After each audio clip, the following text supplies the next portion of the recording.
깨어 있으라. 너희는 그 날과 그때를 알지 못하느니라. 종말에 대한 예수님의 가르침인 마태복음 24장과 25장의 결론은 그러므로 항상 깨어 있으라. 왜냐하면 언제 어느 시각에 너희 주님께서 오실지 너희가 알지 못하기 때문이라. 이것을 명심하라. 만약 도둑이 언제 들어올지 집주인이 안다면 미리 준비하고 도둑이 집에 들지 못하도록 하리라. 그러므로 너희도 준비하고 있으라.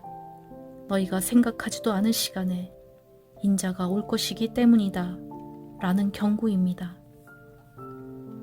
예수님은 깨어 있으라, 준비하고 있으라는 경고로 장차 닥칠 마지막 심판에 대하여 우리를 대비하게 하십니다. 이 땅에 태어난 모든 인생들은 반드시 죽습니다. 그리고 죽으면 끝이 아니라 반드시 심판을 받습니다. 그 누구도 예외 없이 우리 모든 인생들은 한 사람씩 개별적으로 자신이 이 땅에서 살아온 삶에 대하여 하나님 앞에서 최후 결산을 해야만 합니다. 예수님은 마태복음 24장과 25장에서 우리에게 이것을 비유로 가르쳐 주십니다. 천국은 마치 어떤 사람이 먼 나라로 떠나면서 자기의 종들을 불러 그들에게 자기의 재산을 맡기는 것과 같으니라. 오랜 후에 그 종들의 주인이 돌아와서 그들과 결산을 할세. 성경은 누누이 세상과 우리의 삶에는 끝이 있고 그 후에는 엄미하고도 공정한 심판이 있을 것을 강조하고 있습니다. 그때 우리 모두는 우리의 주인이신 하나님께서 우리에게 맡기셨던 하나님의 달란트를 어떻게 사용하였는지, 그리고 어떠한 열매와 어떠한 결과를 낳았는지를 숨김없이 고백해야만 합니다. 그리고 그 최종 결산에 대한 주인의 처분은 단지 두 가지뿐입니다. 주인에게서 5달란트를 받았던지 아니면 2달란트를 받았던지, 바로 가서 그것으로 장사하여 이익을 남긴 종들은 주인이 베푸는 천국 잔치에 참여하는 영광과 기쁨을 맛보게 될 것입니다. 그의 주인이 그에게 말하기를, 잘하였도다. 착하고 충성된 종아. 내가 적은 일에 충성하였으니 이제 내가 많은 일을 너에게 맡기겠다.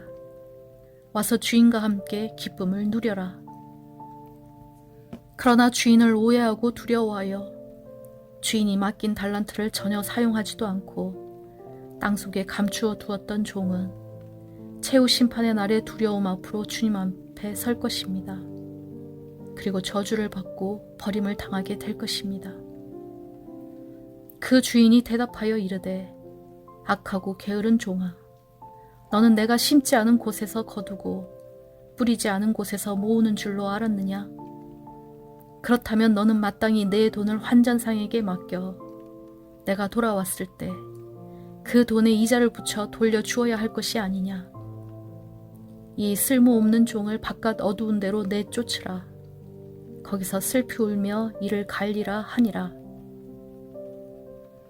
이 비유가 보여주듯이 하나님의 심판의 중간지대는 없습니다.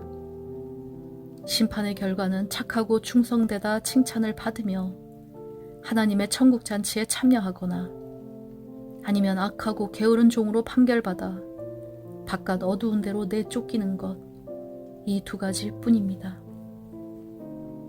인자가 그의 영광으로 그리고 그와 함께 모든 천사들과 더불어 영광에 둘러싸였어 올 때에 그는 자기의 영광의 보좌에 앉으리니 그 앞에 모든 민족들을 모아놓고 마치 목자가 양들을 염소들에서 갈라놓듯이 그들을 따로 갈라놓으리라. 마지막 심판의 때에 어미하시고 공의로우신 재판장께서는 세상 가운데서 서로 뒤섞여 살고 있었던 모든 민족들을 양과 염소를 갈라내듯이 의인과 악인을 철저하고도 확실하게 분리해 내실 것입니다. 그때 왕이 자기 오른쪽에 있는 자들에게 말하시되, 내 아버지께 복을 받은 자들아, 나와서 세상 창조 때부터 너희를 위하여 준비된 나라를 상속하여라.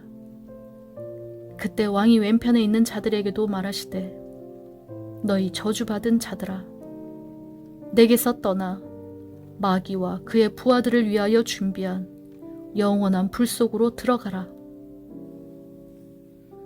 양과 염소의 이야기는 예수님의 마지막 때에 관한 가르침에서 마지막 심판 때의 상황을 너무나도 실제적이고 생생하게 보여주고 있습니다. 예수님의 재림과 더불어 의인과 악인이 뒤섞여 있는 상태는 이제 더 이상 존재하지 않습니다.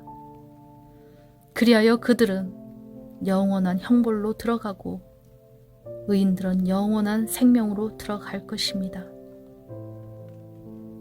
하나님의 나라에 대한 예수님의 가르침에 비추어서 볼 때 달란트로 표현된 종들에게 맡겨진 주인의 재산은 사람들에게 주어진 자연적인 어떤 재능이라기보다는 예수님을 자신의 주인으로 영접하여 주 예수님의 통치를 받는 자들에게 주어진 이 세상에서 예수님의 뜻을 실천할 수 있는 모든 특권들과 기회들을 가리키는 것으로 보입니다. 더 구체적으로 말하면 천국 복음의 핵심이라 할 수 있는 산상수훈의 가르침을 따르고 실천하는 특권들과 기회들로 보입니다. 산상수훈에서 제시되고 있는 팔복의 사람이 되는 것, 세상의 빛과 소금이 되는 것, 황금률을 실천하는 것은 하나님 나라 백성들의 특징이며 제자도입니다. 마지막 때에 있을 심판에 대비하여 깨어 있는다는 것은 주인의 재산을 맡은 종들이 바로 나가 장사하여 이익을 남긴 것처럼 착하고 충성되이 예수님의 가르침을 적극적으로 수행해 나가는 것일 것입니다. 그런 자들이 마지막 심판의 때에 하나님의 잔치에 기쁨으로 참여하는 자들이 될 것입니다. 우리가 심판에 대비하여 늘 깨어 있어야 하는 이유, 늘 준비하고 있어야 하는 이유는 예수님께서 언제, 어느 때, 어느 시간에 오실지를 알지 못하기 때문입니다. 그러나 그 날과 그 시간은 아무도 모르나니 하늘의 천사들도 모르고 아들도 모르고 오직 아버지만이 아시느니라.